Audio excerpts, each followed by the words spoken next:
Hi everyone, and welcome back to another episode of In Trouble with True Crime Sisters. It's great having you back. But if you're new, we're two sisters who do this together. One who does all the writing, all the research, and the other one, me, I do the recording and all the editing and the uploading. Today we have another horrible case. Her name is Donna, and we want to focus on her instead of her abuser and killer Mark. Today we're talking about the horrible murder of Donna Jones and the abuse her husband put her through. Please be warned that this episode contains a lot of violence and domestic abuse. Donna Jones was born December 25th of 1975 in Canada. We don't have a lot of information in her earlier life, but she grew up in a loving home. But her father did teach her to be an obedient wife and do as her husband tells her. Maybe this is one of the reasons why she was so unsure about her body and very shy as a child. Even her friends would describe her as friendly, outgoing, and absolutely sunshine. But she was always unsure about her own weight. She graduated from Charlton University and got a job right away for the Canadian Food Inspection Agency. In 2005, she was introduced to a man named Mark Hutt by a mutual friend.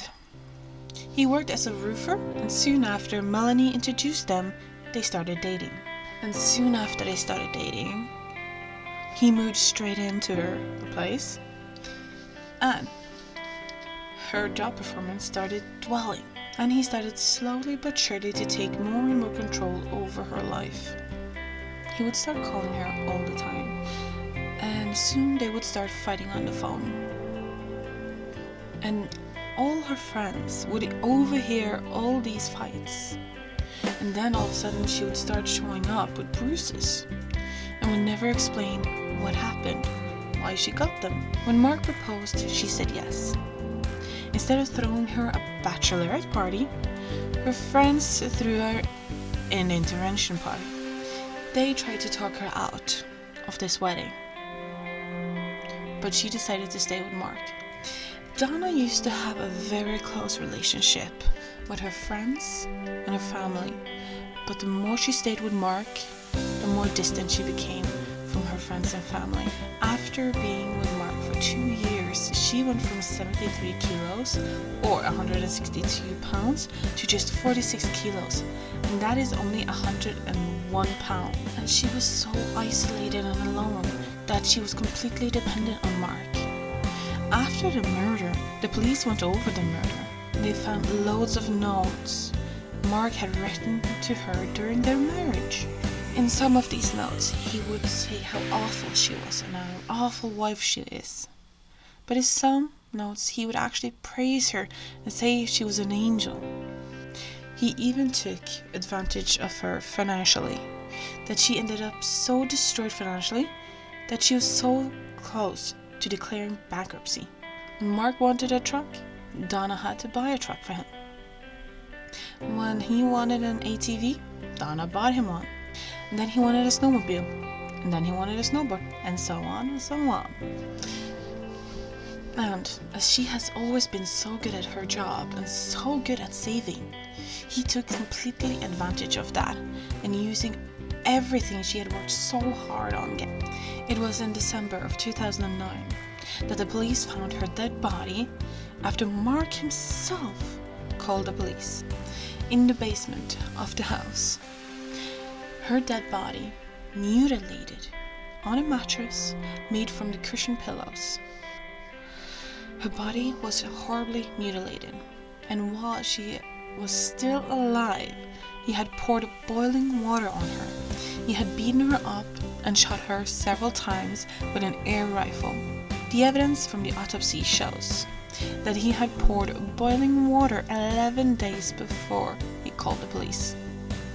That means 40% of her body had been burned by boiling water, And she was speaking to her friends and family and didn't ask for any help or tell them anything. She didn't even ask them to call the police. She didn't call the police on him. She was so brainwashed. She stayed with him at home after he did all of this. When the police questioned Mark, he claimed that when he called the police, she was still alive and that she had died right before they arrived. But it was disclosed that she had died 12 hours before they arrived. But it was disclosed that she died 12 hours before he actually made a call. When they questioned Mark about the burns on her body, he said she fell into a fire pit and denied going to the hospital for treatment. He had then claimed that he spilled water accidentally on her and she didn't want treatment. She just wanted to treat herself at home. Even after she had boiling water poured over her, a third-party complaint was made against Mark, but the police didn't do anything. They didn't even investigate it. But after the autopsy, the police saw everything she had to go through. They found 29 pellets in her body. Mark had shot her with an air rifle at a very close range. For the pellets to penetrate her skin, get lodged into her body. The pellets were made of lead. Her body showed very early stages of lead poisoning, but nothing so severe that she should get sick from the pellets. 2 of the pellets were lodged in her body very shortly before she died, and they had entered her body after she was burned. She had 9 fractured ribs, a broken nose, 2 black eyes, so many cuts and bruises on her head, knees and legs. And all of this looked like it had happened after 40% of her body was burnt. Can you imagine how scared she must have been? After her abusive and angry husband pours boiling water on her, he puts her on an improvised mattress in the basement where he beats her, shot her with an air rifle, then tortures her for 11 more days before she finally dies. I cannot imagine how scared she must have been, especially since she talked to her family on the phone right before and after all of these things happened. And she didn't dare say anything about what was happening. The autopsy showed that she had 7 healed bruises on her ribs. She had 2 newly broken ribs, a broken finger, fractured wrist, and a healed broken forearm. The break is also known as a nightstick fracture because it's caused by the victim lifting their arms in self-defense. Joel Fish, a medical director, testified if she had gotten treatment at a hospital, they would have put her in medical-induced coma, but she would also have survived. During the murder trial, Mark's lawyer did not contest or deny the evidence of abuse, but he did try to point out that she did not die of the bruises caused by Mark, and then he admitted that his client, Mark Hurt, had tortured his wife, Donna Jones, by beyond comprehension. During court, 16 victims' statements were read out, and they all painted a picture of how amazing, kind, and great Donna was to her friends and family.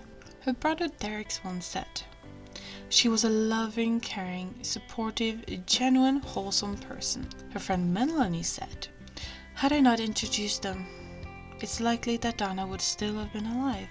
Introduced a monster into her shared circle of friends and ended up walking her down the aisle in a coffin. The Donna I knew and loved died that day I introduced them. Mark Hutt wanted to plead guilty to a crime neglecting causing death, but he was rejected. He was then found guilty of first-degree murder and was sentenced to life in prison with no chance of parole for 25 years. Thank you all for listening to the Donna Jones story.